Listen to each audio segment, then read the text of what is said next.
Praise the Lord. Good morning. கர்த்தர் நல்லவர், அவர் கிருபை என்றும் உள்ளது. எபிரெயர் 4:9 தேவனுடைய ஜனங்களுக்கு இளைப்பாறுகிற காலம் இனி வருகிறதாய் இருக்கிறது. எபிரெயர் 4:9 தேவனுடைய ஜனமே, நமக்கு இளைப்பாறுகிற காலம் இனி வருகிறதாய் இருக்கிறது. ஆம், தேவனால் தெரிந்து கொள்ளப்பட்ட நாம் தான் தேவனுடைய ஜனங்கள். நாம் ஓடி ஓடி உழைத்திருக்கிறோம். தேவனுக்காக உண்மையாக ஓடி இருக்கிறோம். தேவனுடைய நாமத்தை தொழுது கொள்கிறோம். தேவனுடைய சத்தத்திற்கு, அவருடைய சித்தத்திற்கு செவி கொடுத்து, அவர் சொல்லிக் கொடுத்த வழியிலே, அவர் கட்டளைகளுக்கு கீழ்ப்படிந்து காலகாலமாய் ஓடி வந்த நமக்கு இளைப்பாறுகிற காலத்தை தேவன் வைத்திருக்கிறார். எல்லாவற்றிற்கும் ஒரு காலம் உண்டு.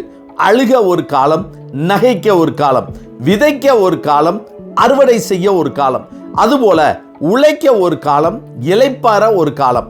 தேவனுக்கு பிரியமாய் அவர் நமக்கு சொல்லிக் கொடுத்த வழியிலே வாழும் நமக்கு இனி இளைப்பாறுகிற காலம், அதாவது நல்ல காலம் காத்திருக்கிறது. இஸ்ரவேல் ஜனங்களை வழி நடத்திய மோசே கலக்கத்தோடு, வேதனையோடு, துக்கத்தோடு கர்த்தர் சமூகத்தில் நின்றபோது, கர்த்தர், என் சமூகம் உனக்கு முன்பாக செல்லும், நான் உனக்கு இளைப்பாறுதல் தருவேன் என்றார். யூதர்கள் கொல்லப்பட வேண்டும் என்று ஆமான் சட்டம் இயற்றிய போது பயந்து நின்ற தன் ஜனங்களை எஸ்தர் ராஜாத்தியும் மொர்தெகாயும் தேவனிடத்தில் உபவாசத்தோடு ஜெபிக்க சொன்னார்கள். கர்த்தர் ஜெபத்தை கேட்டு காரியத்தை மாறுதலாய் முடிய செய்து யூதர்களுக்கு தேசத்தில் நல்ல இளைப்பாறுதலை கட்டளையிட்டார். நமக்கு இளைப்பாறுதல் கிடைக்க வேண்டும் என்றால் நம்முடைய வழிகளிலே நின்று பூர்வ பாதைகள் எவைகள் என்று கேட்டு விசாரித்து நல்ல வழி எங்கே என்று பார்த்து அதிலே நடவுங்கள். அப்பொழுது உங்கள் ஆத்துமாவுக்கு இளைப்பாறுதல் கிடைக்கும் என்று கர்த்தர் சொல்கிறார் என எரேமியா தீர்க்கதரிசி சொல்கிறார். வருத்தப்பட்டு பாரம் சுமக்கிறவர்களே, நீங்கள் எல்லோரும் என்னிடத்தில் வாருங்கள், நான் உங்களுக்கு இளைப்பாறுதல் தருவேன் என்று ஆண்டவராய் இயேசு கிறிஸ்து நமக்கு அறைகூவல் கொடுக்கிறார். எனவே இவ்வளவு நாட்கள் பாடுபட்டு உழைத்த நாம், இளைப்பாறுகிற காலத்திலே பிரவேசிக்க போகிற நாம், அந்த நல்ல காலத்தை அனுபவிக்கும் பொருட்டு கர்த்தருடைய கட்டளைகளுக்கு கீழ்ப்படிந்து நடக்க ஜாக்கிரதை உள்ளவர்களாய் இருப்போம். இனி நமக்கு இளைப்பாறுகிற காலம் வருகிறதாய் இருக்கிறது. ஆமென். ஜெபிப்போமா.